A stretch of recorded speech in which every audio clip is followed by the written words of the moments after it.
So we'll be making zinnia flower, and to make it we need a piping bag. I've got here a reusable, I mean it's a single-use bag, but it can be reused. So we'll call it reusable because it's much sturdier than the other ones, which are super flimsy. And I've pushed the longest part of a coupler. The coupler is a set of two pieces which help us to change the nozzles with ease. Just going to remove the top. Now I have to make sure when I cut the top, the plastic is pushed down to the maximum, because if I will leave it loose when I will start piping, it will just come off from my bag. And I'm using a 104, which is petal nozzle, well known as the rose piping nozzle from Wilton. But it's not just Wilton, there are many other companies out there producing this nozzle with the same number. And now I'm just going to twist this, the second part of the coupler over to make sure that the bag is sturdy. So I've got this petal nozzle which has a wide end and a narrow end. Whenever we pipe, we need to make sure that the wide end, it will sit on the surface we pipe, because we've got the most part of the buttercream or whatever we use to pipe coming through here, and then it's going to be super heavy. Now with the tip of the petal, this narrow end, it will create that tip of the petal. That's lighter, so it can stay upright if the consistency of the cream allows for such a thing. But we will never be able to create the tip of a petal with this wide end. So regardless how we keep the nozzle, if it's perpendicular, if it's turned to the right, to the left, then we have to make sure that the wide end touches the piping surface.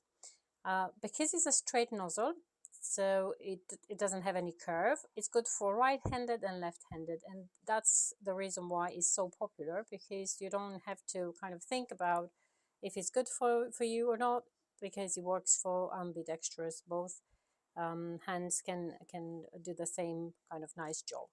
So what I'm going to do, I will just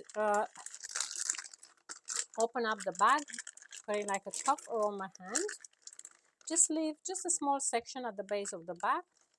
That will help me to control how much cream I'm going to put in. I don't want more than a half full hand of cream, and because I don't want to get super messy in here.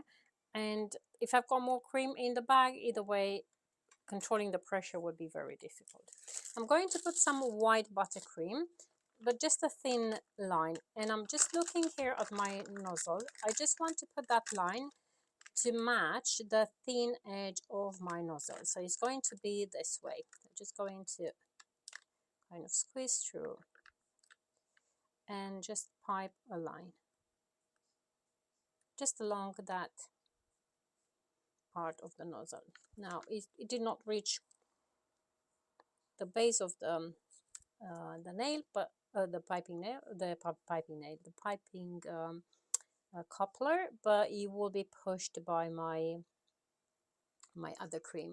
I don't know if you can see in here, that line is aligned with the narrow end of my piping tube. I'm using those very cheap kind of plastic bags because they are super convenient. Instead of messing too many bowls, I can put my cream onto here and I can squeeze it right inside.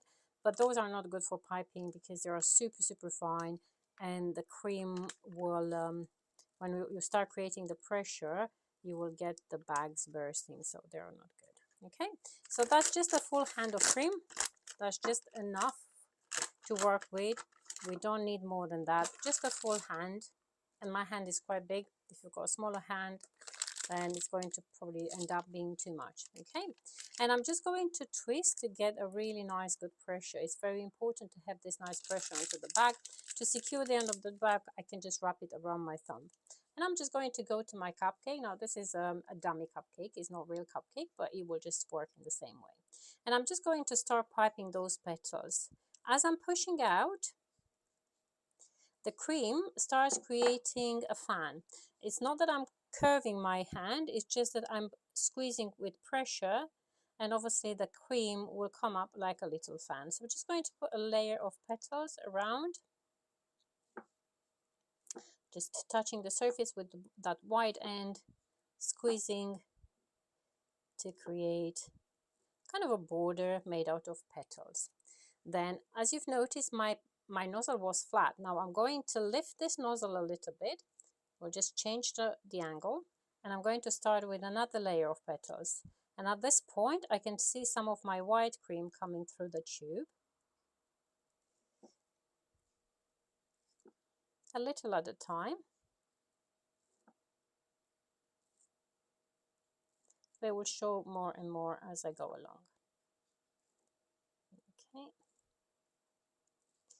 So because I've changed the angle now, the petals are upright, and I'll just carry on in the same way, adding more petals with the nozzle almost perpendicular. Yeah, so from flat I've lifted the nozzle to 45 degrees and almost to 90 now. Okay, so I've got a really nice, I don't know if it's noticeable on the camera, that light shade of on the top of the petal. And with a little scoop, I'm going to fill in the center with some pearls. Yeah, so it's super cute and easy to make zinnia flower. If I quickly do another one, yeah, and this time instead of keeping this nozzle flat, I will just start with the nozzle quite upright. I can actually see the highlights on the tip of the petal even better.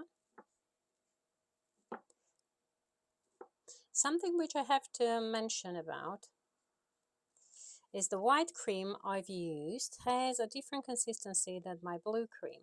My blue cream is softer, and when you have two different consistency creams, you have to be quite careful, because what can happen, the one which is softer, it will come up through the tube quicker, while the other one which is firmer, it might just get your nozzle blocked.